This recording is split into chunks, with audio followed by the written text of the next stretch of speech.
Okay. So is my screen visible, ma'am? Devashri ma'am, is my screen also visible? Yes, madam. Your screen is visible too. Okay, so I'm starting now. So once again, good afternoon, all of you. I know this is post-lunch session, but I'm sure you will definitely love to know something. Actually, here I'm not only to present my presentation, but I'm here to discuss with this. Because my topic of today's session is changing needs of Indian education system. And I believe here all the participants, they are from one or the other educational institute. So naturally, it is not that I'm going to give you something a new knowledge or I'm talking something innovative practices. It is nothing like that. Whatever you and me and everybody, all teachers, we face certain situations. I have just presented those situations in this presentation form and nothing new. So that's why I want that this session must be quite an interactive session. Though it is online, but through online also we people can interact. So first of all, I would like to tell you that before I actually tell you what are the changing needs of Indian education system, because you all know that the process of learning, it is a fundamental process, particularly which is found only in living beings, and that is why the process of education has become the key factor for the development of any society. And as the decades pass, with each decade, there are tremendous changes in the whole education system. Needs of society changes, needs of students change, needs of teachers change, needs of government. From educational institute, it change, and that's why, because everybody wants changes, and education is the crux of any nation, entire economy. We can also say that the economy of any country, it stands on the education of that country. So if you will never observe that some countries economy is very strong and education status is very poor. It will never happen. Education and economy, they are complementary to each other. And that's why if a nation wants to become a developed nation, or if a nation wants to become a progressive nation, naturally that nation must take care of its education system from all angles. So we are quite lucky that we are living in a country where education has been given prime importance since ancient ages.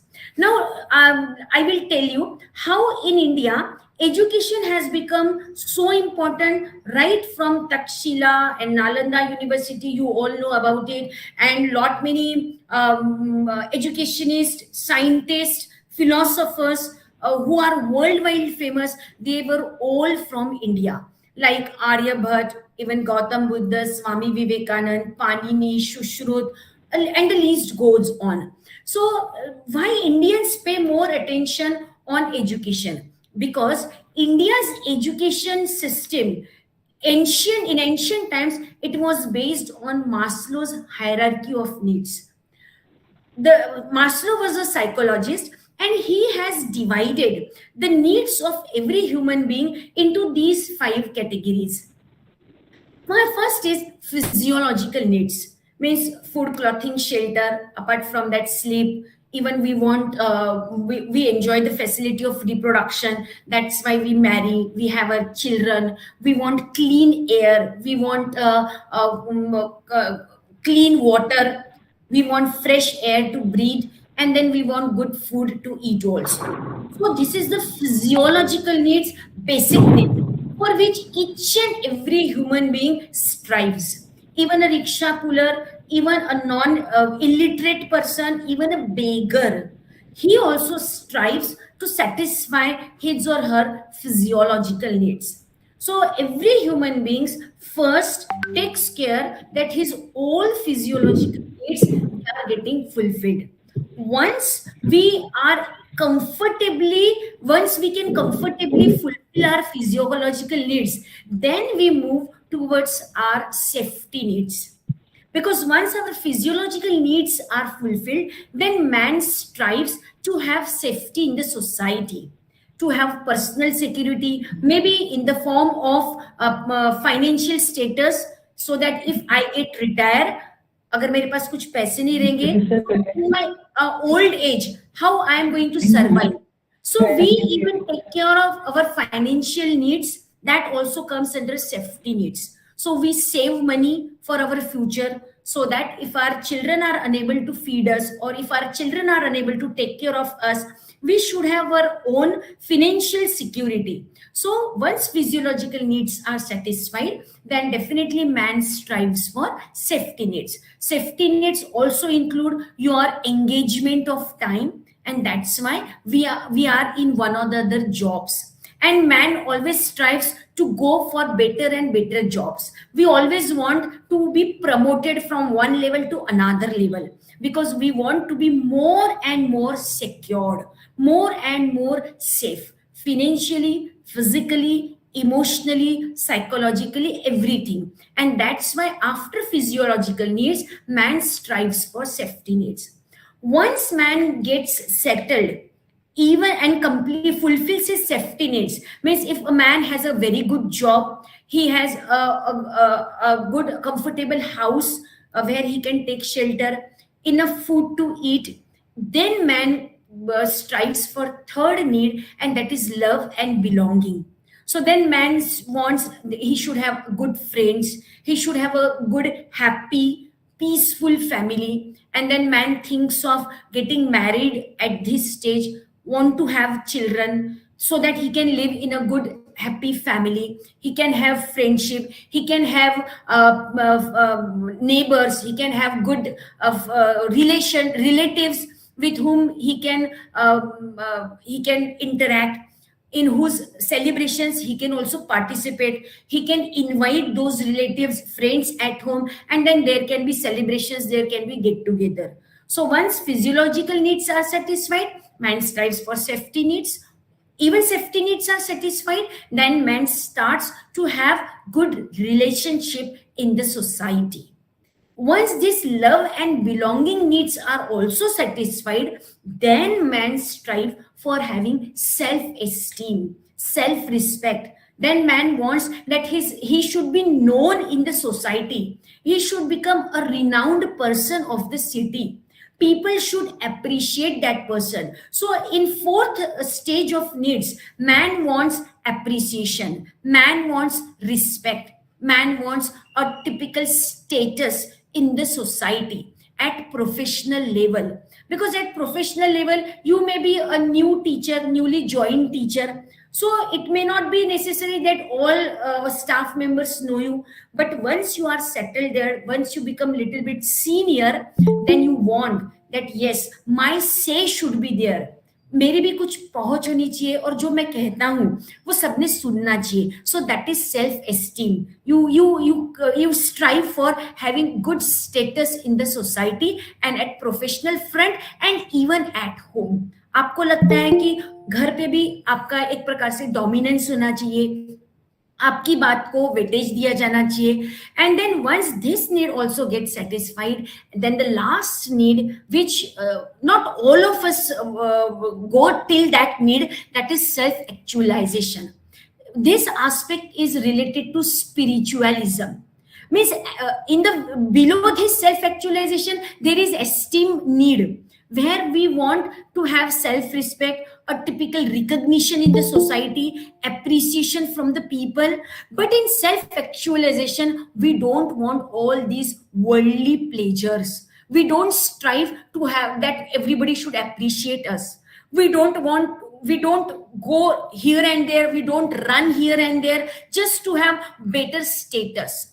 So once you satisfy your esteem needs and you strive for self actualization, then you try to remain yourself free from all the worldly belongings, all the worldly affairs.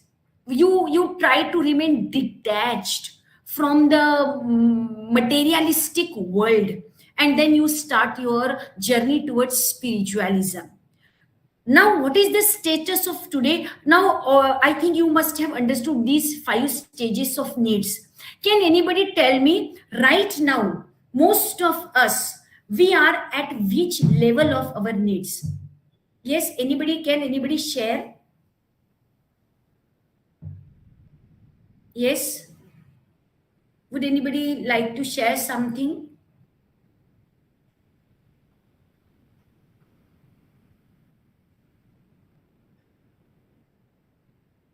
Am I audible or not?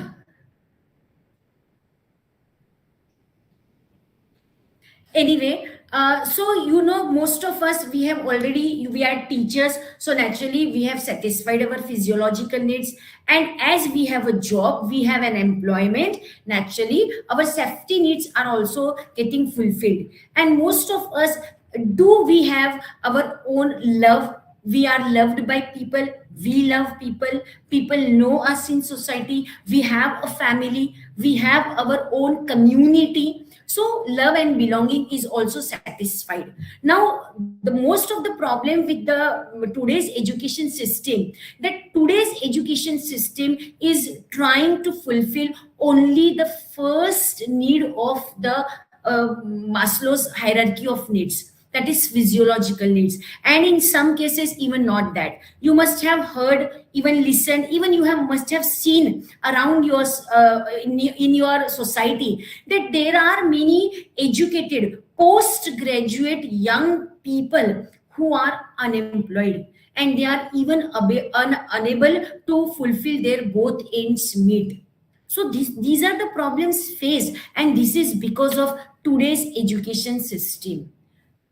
What was expected, that through education a man should go till self actualization, but today's education system is not even fulfilling man's first 3 basic needs, not even physiological needs, because nowadays to get a good job is has also become quite difficult. Now here would like to draw your attention to these two comparisons. Here I have tried to compare our education system of ancient era and education system of modern era. Now see here, in ancient era, the purpose of education was to just become morally rich, but today, our everybody's purpose, including you and me, our purpose has become only to reach financially.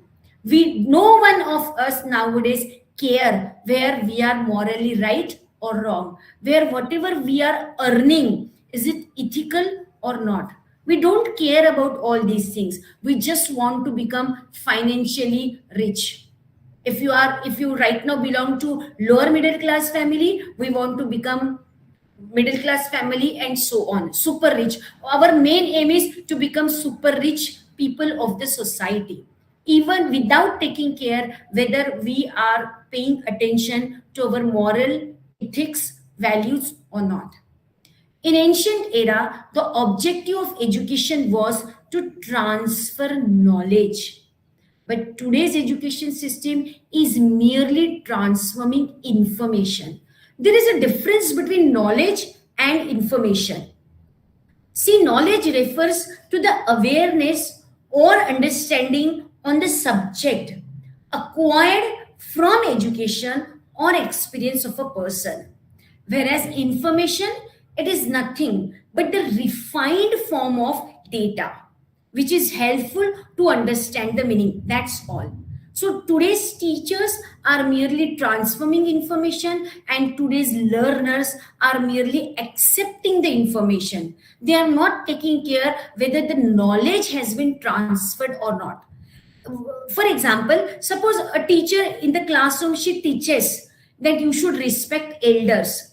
She has given this information to the students, student has taken that information, and in the examination student has written this, that we should respect others, but neither that teacher in practical life respect elders nor the learners.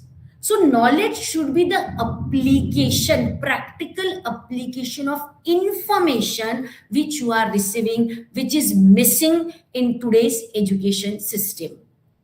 In ancient era, the learning was for knowledge, skills and wisdom. But today, we all are only striving to have good marks, good grades, and having 3, 4, 5, 10 degrees in front of our name. That's all we want.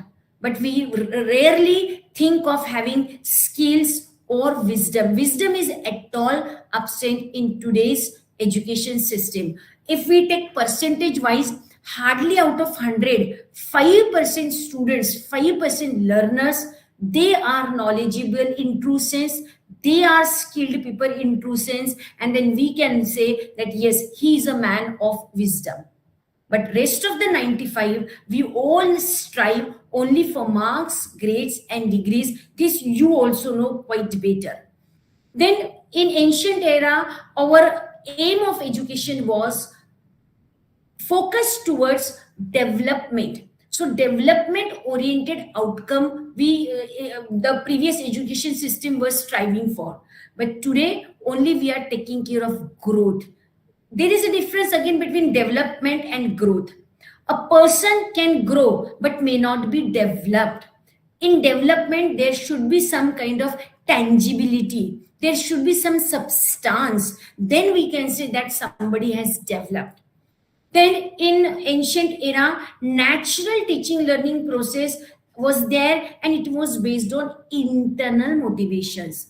Whereas nowadays, we are merely making show of our teaching learning process. We just have a huge flex that in our institute we teach in this manner, we follow 10 different teaching methodologies, we have smart classrooms, we teach through ICT tools. Only showcasing is more, actual teaching learning process is missing. And today's education system is based on external motivations. External motivation means today teachers have to consistently keep on telling the students, submit your journals, submit your assignments, study, complete your homework, give this in writing form. 100 times the teacher has to remind the students. Even parents keep on telling their children, beta padhai karo, homework complete kar lo, jo college, school college mein diya gaya usko complete kar lo. But just because it has been told, then students do, it means that is an external motivation.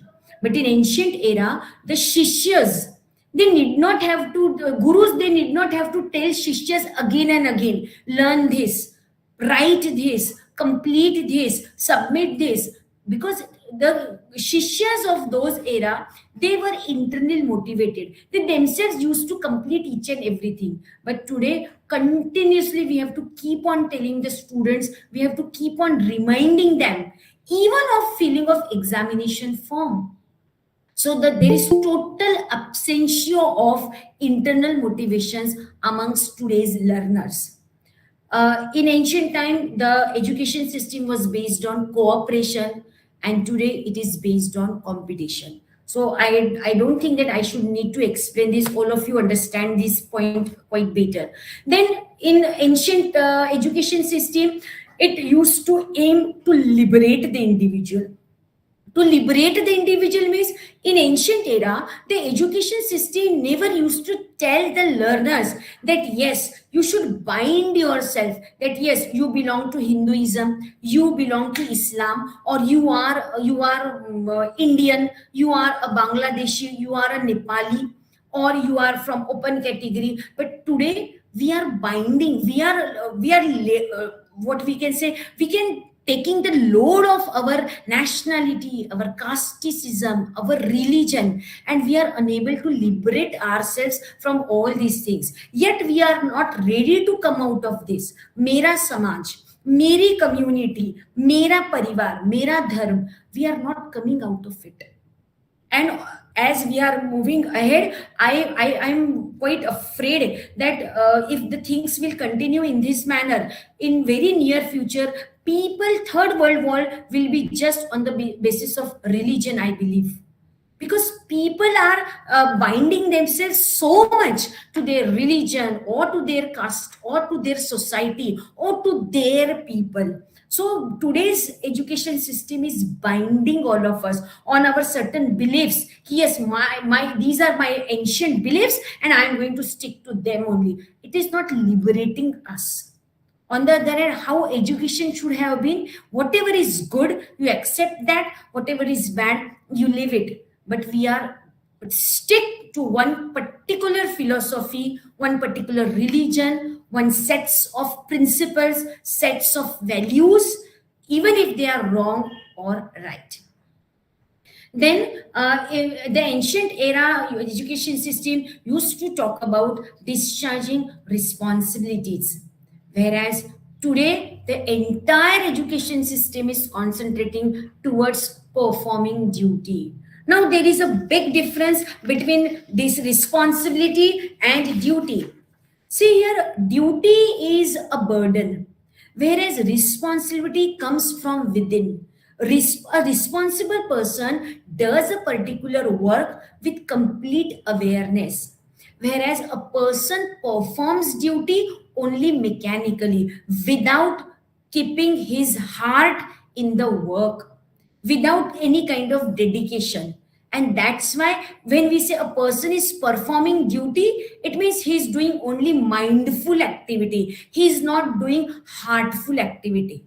But when we say a person is responsible, it means that the person has involved his mind as well as heart in whatever work he's doing. So most of us, we are working in our respective institutes and we are performing our duties, but we are not doing our responsibilities. So that difference also we should need to understand. And then last is future oriented. Just now I have explained you Maslow's theory. So in ancient era, all the gurus, they used to train their shishyas in such a way that the shishya will slowly, when he will move ahead in his life, he must reach to the stage of self actualization. But today, our education system don't care about self actualization. It is revolving only around the first or at the most second need, that is physiological need and safety needs. Beyond that, we are not trying to even go, and we are not even making attempts to reach to this level of self actualization. Now, what are the objectives, common objectives of most of the educational systems? You know that India adopted new economic policy in 1991. And in 1991, when India adopted this new economic policy, Indian government, it gave way to LPG, that is liberalization, privatization, and globalization. Now, because of this liberalization, privatization, and globalization, there came the commercialization of education.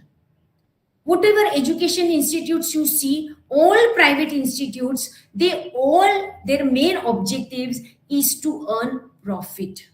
And not only to earn profit, but even to keep on maximizing their profits.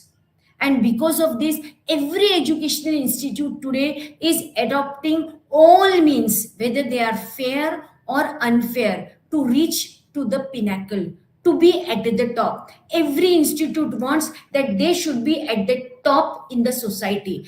All students should take admission in their institutes only. And in order to attract the learners, in order to attract the parents, these educational institutes, they are going to any extent to attract the customers in the form of students.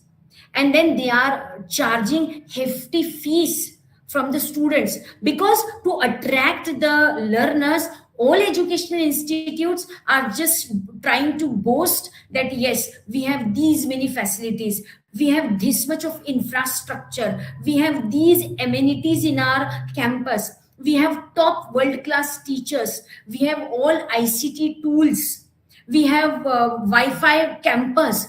These are all physical facilities. So each educational institute is trying to boast that yes, they have too many physical facilities all physical facilities, including swimming pool, gym, and horse riding, and banks and canteens, whatever a learner wants, all the facilities are available in each and every institute. And then in this mad race to attract the students, the institutes are charging them hefty fees. And then they are running on what maxim? They are running on the principle that your loss is my gain. So this is competition, this is not cooperation, which today's education system is giving to the society, that yes, your loss is my gain. So that is why the main motto of every educational institute today is just to have more and more profit, more and more wealth. They want to be at the top in the list of educational institutes. And that is why whenever some students, they stand in merit list of an educational institute, then they start marketing that particular asset of their institute. And then you can see the boards of students, 10th और 12th में जो students top में आते हैं, तो उनके school वाले, उनके कोचिंग क्लासेस वाले पूरे सिटी में उनके बोर्ड्स लगा देते हैं कि these students, they were in our institute, these students, they have passed from our institute with so many bright colors, and that is why our institute is the top institute. So marketing starts. And because of this, every institute is trying to prove that they are best and their competitors are worst. And then because of, in order to win the market, in order to win the hearts of the students, they are adopting all possible means, whether fair or unfair. And sometimes they even misuse their powers also. Now, why all of us are fed up with today's education system? The reason is that we all are measured with the same skill.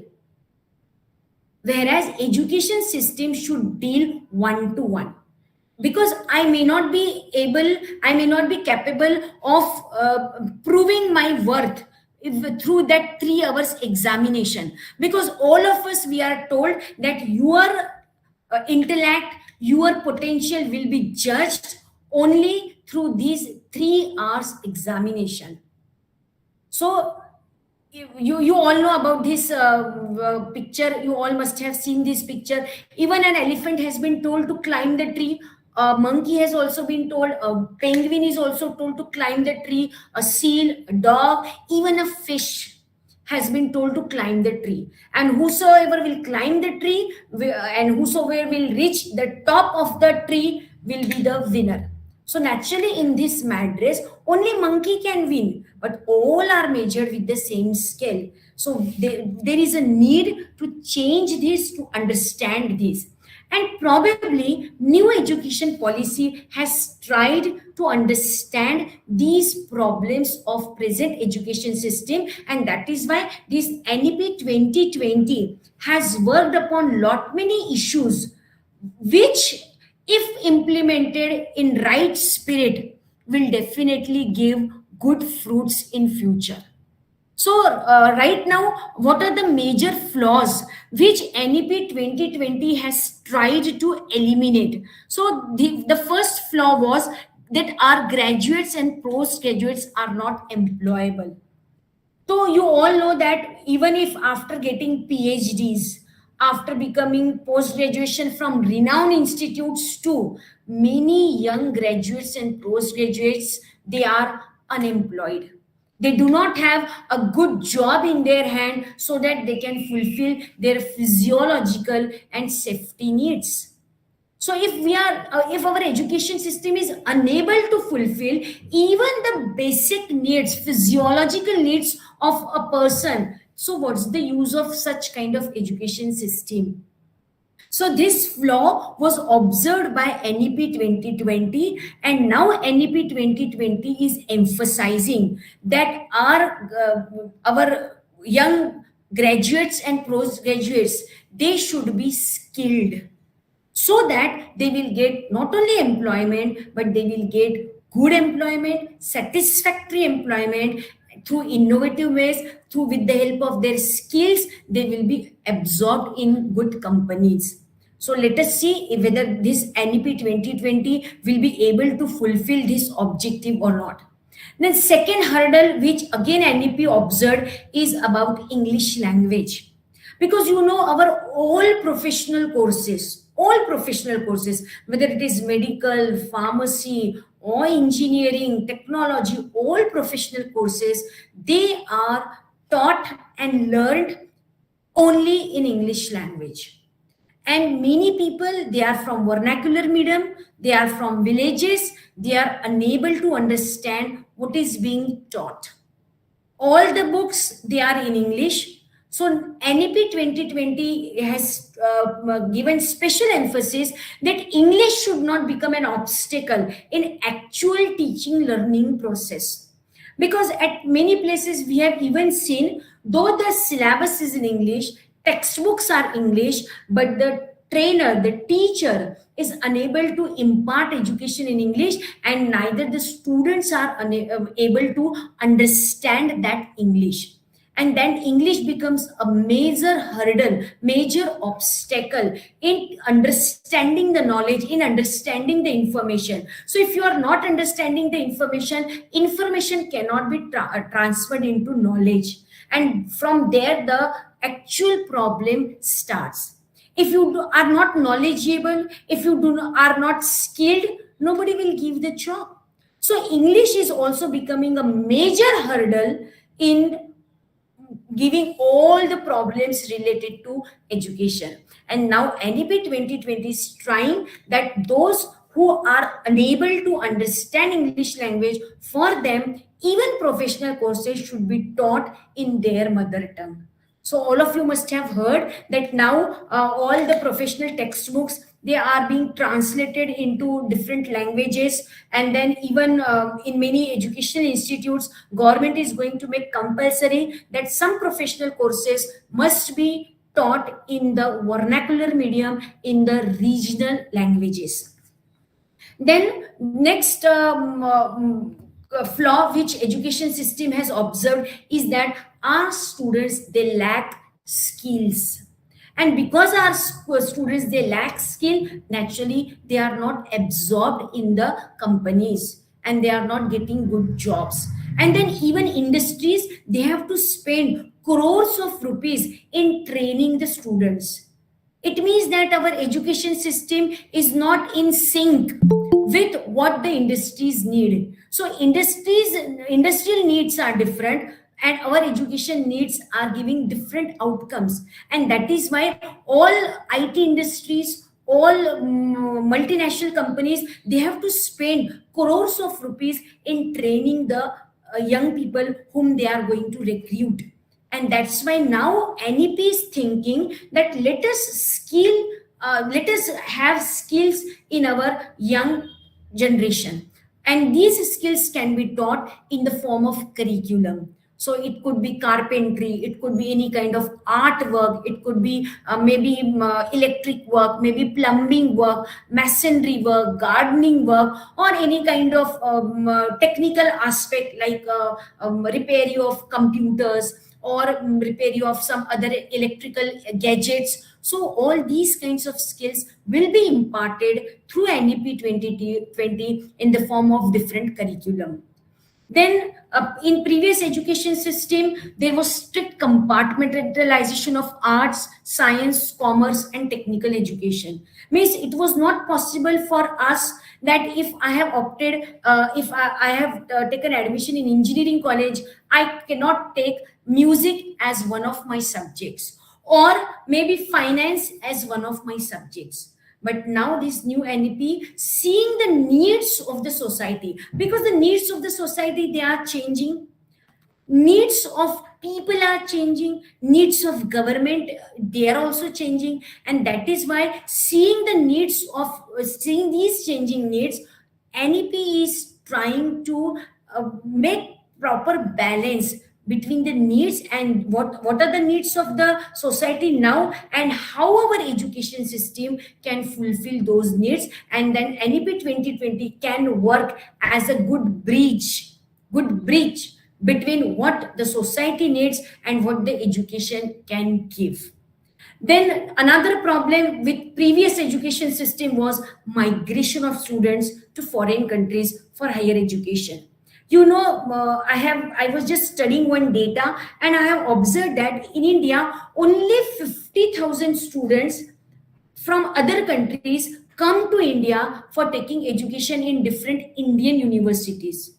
From the entire globe, only 50,000 students they come to India for taking higher education. Whereas from India, almost 17 lakhs students go to other countries.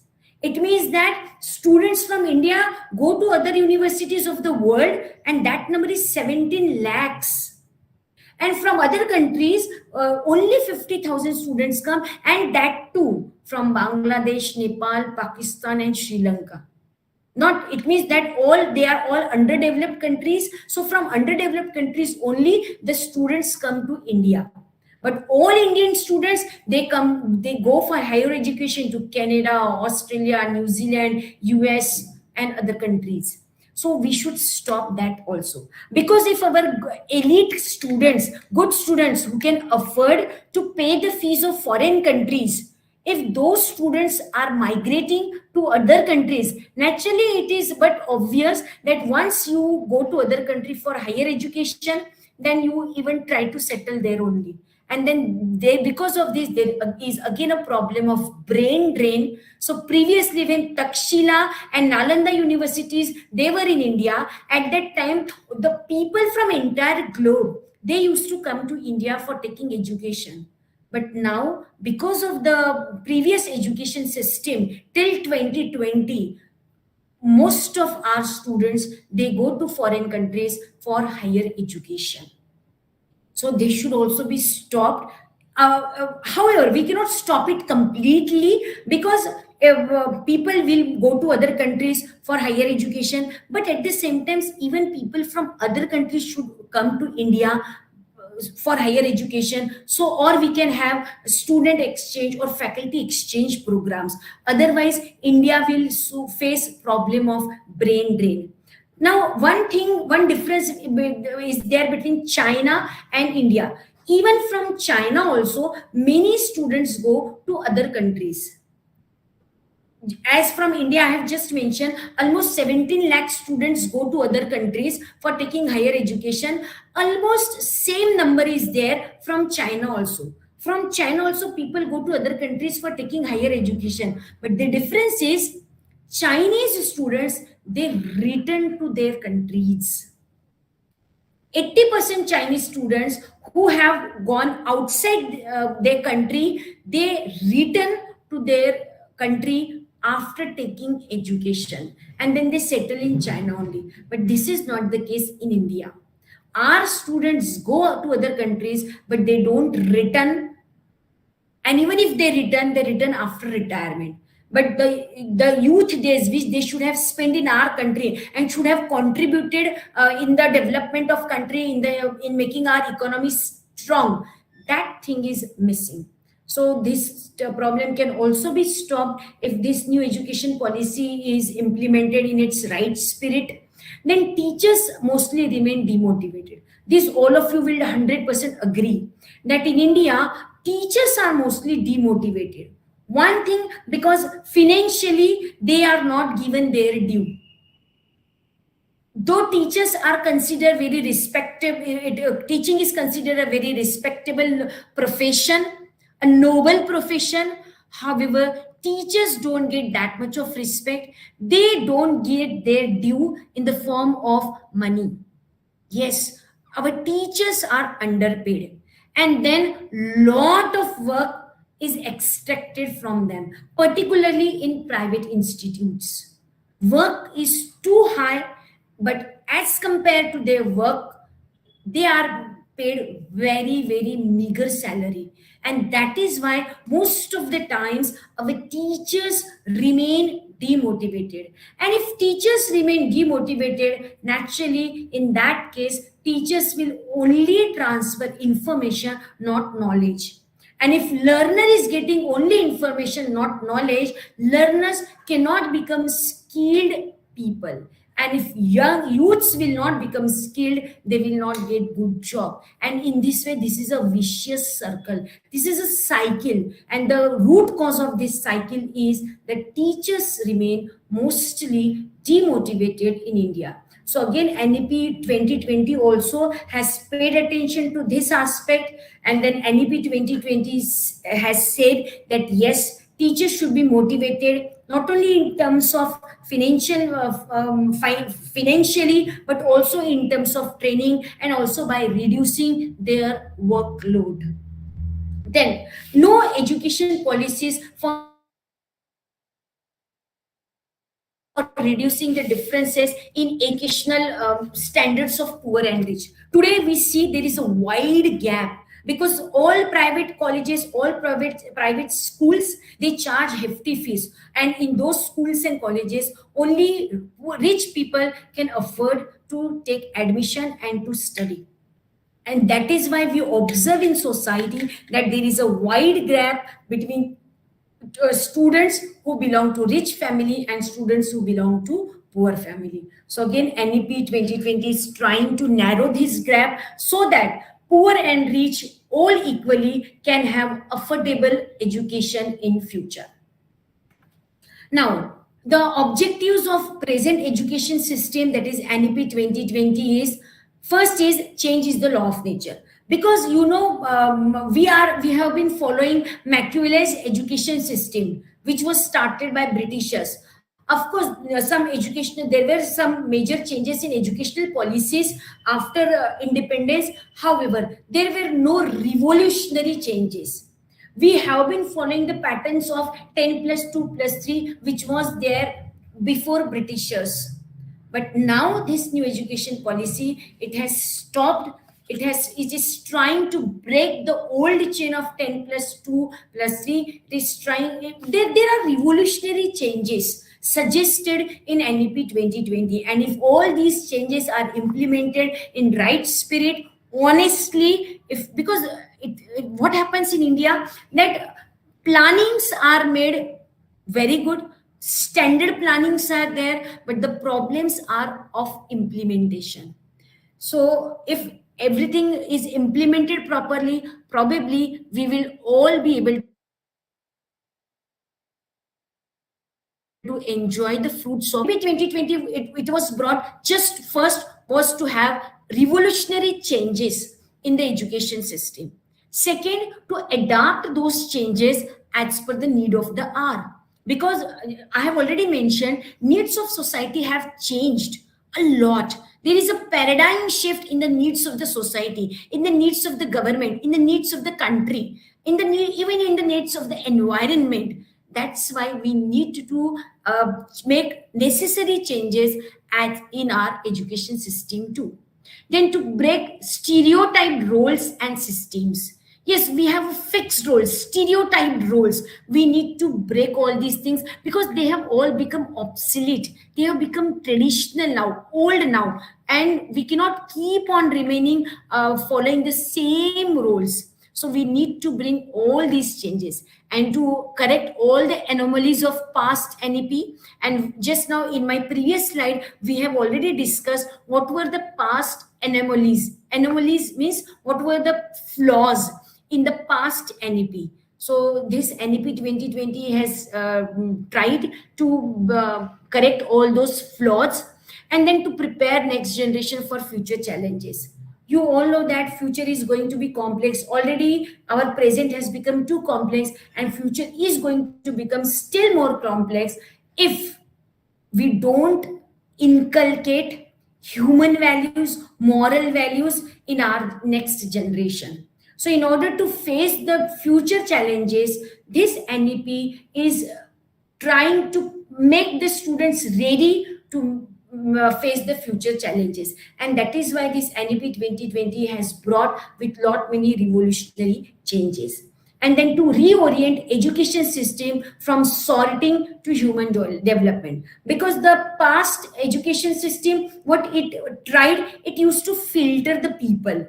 Yes, you are dull, so you are filtered out. you will fail the exam, so you will remain in the same class, you cannot move towards next class. So this NEP 2020, it is going to stop the students from filtration. Even if a student fails, if first of all, the students will not be assessed on the basis of pass or fail. The examination pattern is going to change, assessment tools will change, so that no student should feel inferior, that yes, I am unable. That student may be technically poor, that student's maths may be poor, that student may be poor at a particular language, but that student can be good at something else. So this present education system orients towards human development and not don't believe in filtration of students. So now what is the need of present? Need is that we should completely uproot this miraculous education system which was given to us by the Britishers. And then moral education. Yes, moral education must be incorporated in our curriculum at every stage, whether it is professional education, whether it is medical education, whether it is art, commerce, science, everywhere moral education is must. Because unless and until we don't teach our next generation values, morals, they will remain directionless, and then they may start adopting wrong means, unfair means, not only making their own lives complicated, but even these such students can prove to be threat for others also. Because you all have observed that today's young people, they lack values, and therefore moral education should be made. No, actually you may say that yes, value education, moral education, these are already there in our curriculum, but it cannot be taught in the form of a subject. I am not saying that there should be particular syllabus of moral education. Through your behavior, you have to teach students moral education. What happens in many institutes, I have observed that the teacher reaches very late in the class. The teacher doesn't correct the papers on time, and that too not honestly.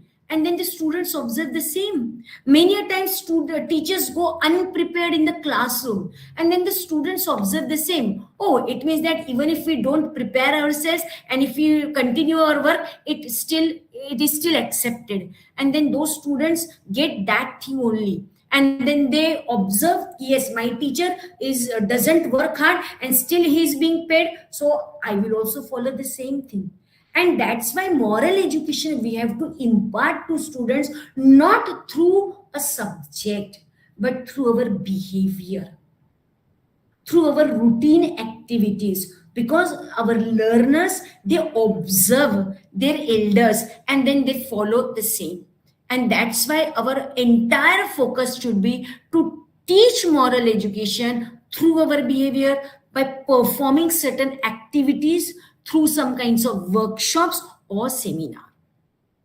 So NEP 2020, if it is not observed in true spirit, only in letters, only in suppose only on paper it will be observed, again it will also meet the same fate which our previous NEPs have met.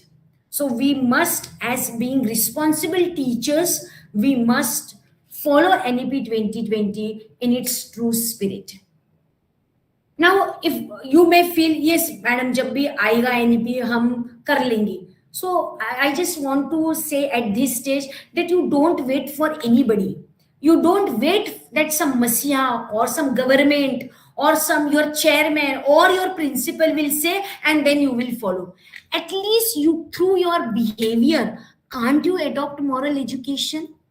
Because just now I've told you that learners observe what their teachers are doing. So we should start. Don't wait for any masiya. Don't wait for any Mahatma. That some Mahatma will come, he will tell us what to do and then we will do. No, nobody is going to come. You have to take the initiative.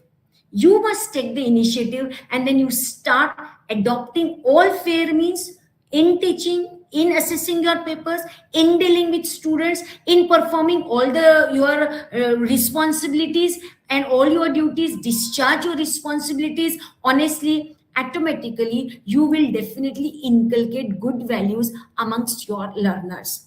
So be accountable for teaching learning process. Don't be teachers just because you are paid for it.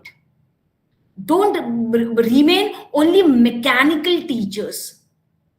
Mechanically you have not to teach the students, you need to teach them by keeping in mind that they are observing you. So through your behavior, you moral education, you need to reflect through your personality, through your behavior. So be a role model, be the nucleus of change for others, and ignite this spark.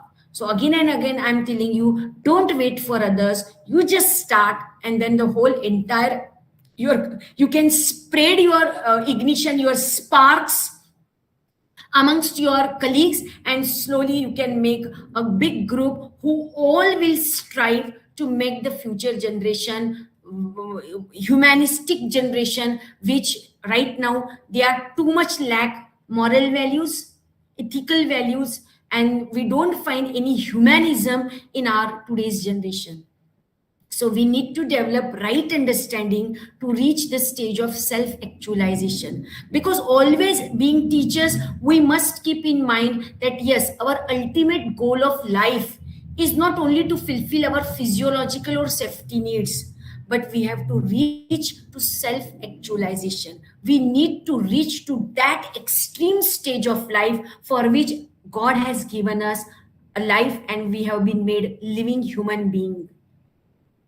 So we need to work for mass awareness.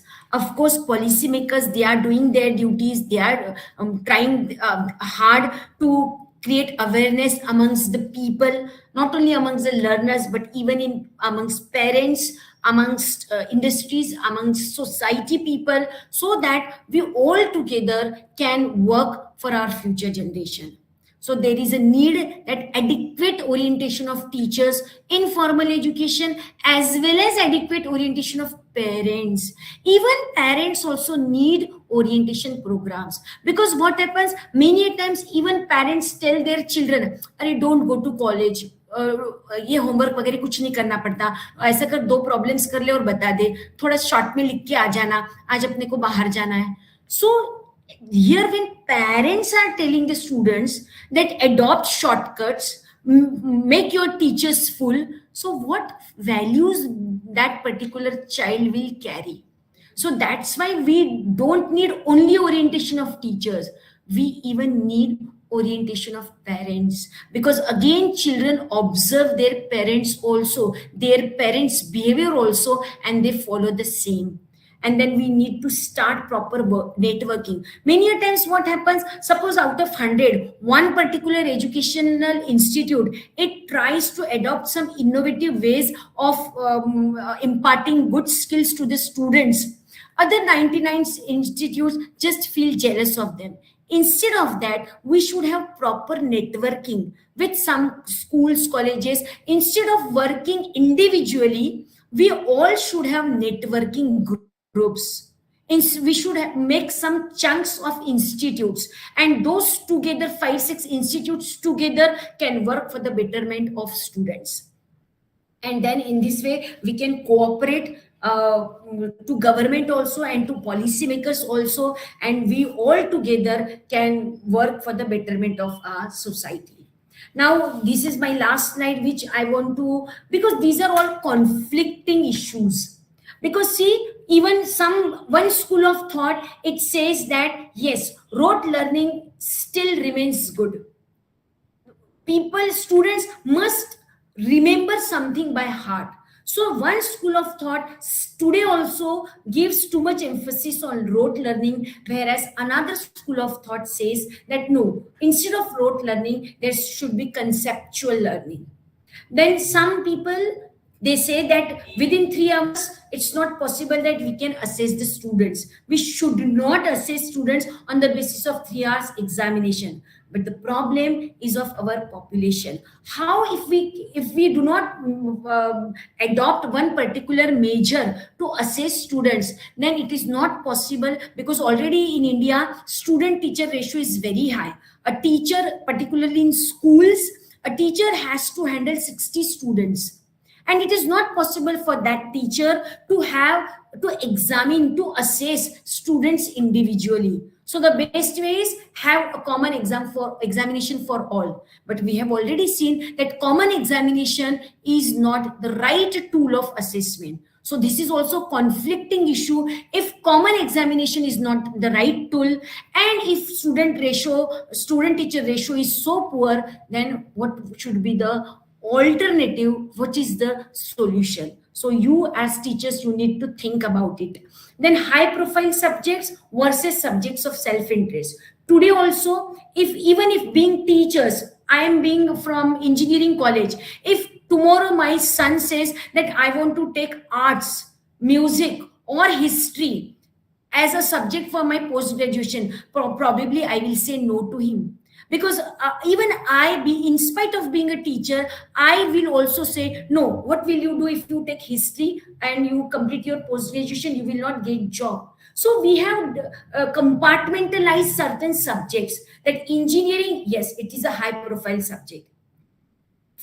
Commerce, it is a moderate profile subject. Arts, it is a low profile subject. Music, low profile subject. Languages, low profile subjects. So, but then again, the people who are favoring high profile subjects, they are also not wrong, because these high profile subjects only give jobs right now in India. So whether subject should be compartmentalized or not, this is also again a conflicting issue. You need to ponder upon it. Then training to learners versus training to educators. So of course our entire education system focuses on training to learners, but isn't it there that there should be training to educators too? But then again, the problem is, if the government or the education system focuses on training to educators, when will the system or the people get time to train the learners?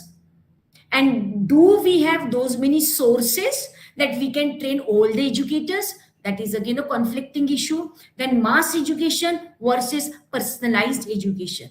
Now again, just now I was telling that in India, particularly in schools, the student teacher ratio is 60:1. So it is not possible for a teacher to find out what are the interests of individual student, what are the lacunas in each student. What It is not possible for a teacher to find out the strengths and weaknesses of each individual student, and that's why we consider all students alike and then we start teaching, because we do not have another option. However, mass education means, here mass education means to consider all the students alike, to consider that everybody understands equally. So we all know that that is not possible, because every student has different intellectual power. But again, it is not also possible practically, it is not feasible that you satisfy the needs of each and every student. Then knowledge and skills versus humanism. So if we get ourselves involved only in imparting knowledge and skills, somewhere we forget to impart moral values. And if we just keep on only giving moral values, we may not be able to impart skills to students. So again, this is also conflicting issue. And then last is brain drain versus globalization. So of course, on one hand, our education system says that yes, you should explore the world, you should learn new things, you should visit other countries.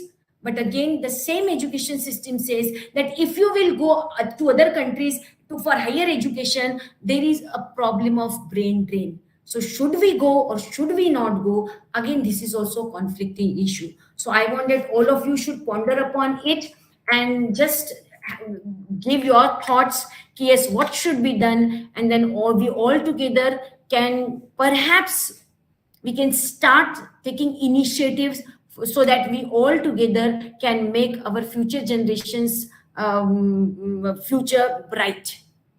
That's all. Thank you from my side. If any questions are there, you are welcome. Any questions from your side?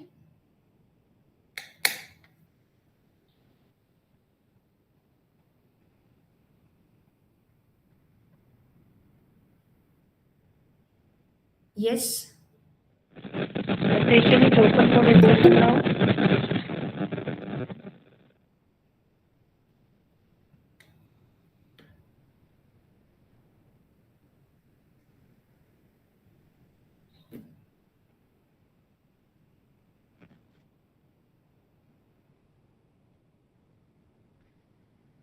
Yeah,